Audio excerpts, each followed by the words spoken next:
If I were to be honest in a job interview, whenever they asked what my greatest weakness was, I don't think I would ever get any job ever. Because I think, frankly, my greatest weakness is listening to authority, if I'm being 100% honest. And that's not a good response to that question to potential authority. No, that wouldn't be a good answer. I don't think that they would be like, yes, this guy, let's hire him. Now, here is one that a job interview expert says you should say whenever they ask you to describe your greatest weakness. And it's honestly like the most honest thing on this list. It's being self-critical. I think that that's kind of funny to be like, my greatest weakness is criticizing myself.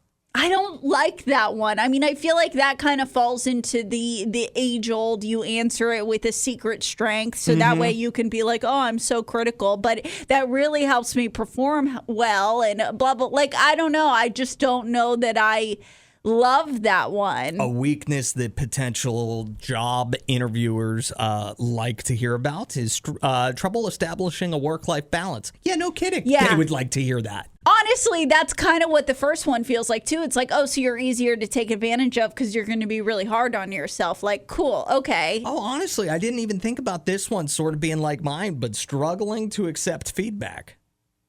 See, okay, that one is honest. And if they did hire you, I'd have a lot of respect for those people because it's like they could see that you admit like, hey, listen, I'm not always good at accepting feedback. Job interviewers want to know if you have trouble with time management skills. If that would be your greatest weakness, you are supposed to say that in an interview, which I wouldn't think you should say that. Yeah, ever. like that's one that I could easily say, like, listen, I'm never going to be on time. I'm never going to be on time. And if they would hire me to do it, if I ever thought that that would get me hired, I would have already said that in a job interview.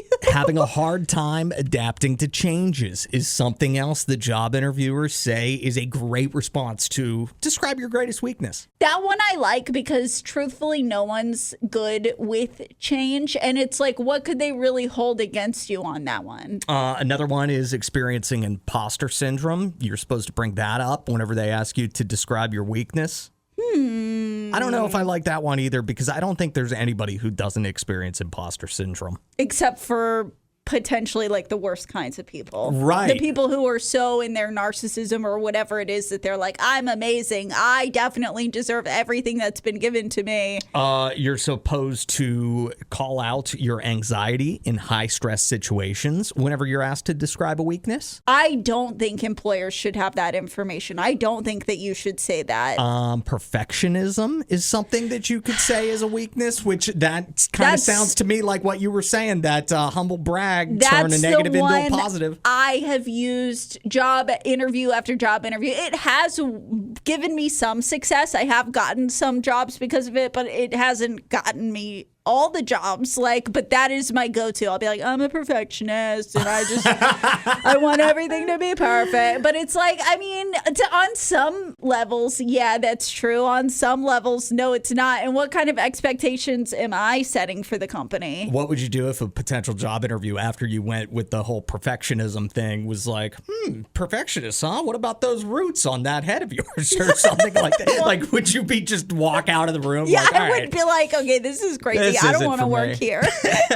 Overcommitting and difficulty asking for help are the other two that you are supposed to say whenever you're asked to describe your weakness. I love having trouble asking for help because that's one where it's like it makes you seem a little bit vulnerable to the company, so they might like that. But at the end of the day, you're not really being that vulnerable. It's not like the one where it's like, oh, I overcommit, and they're like, oh, we could use that to our advantage. It's like, oh, I struggle to ask people to help. What can they really do to take advantage of you in that situation?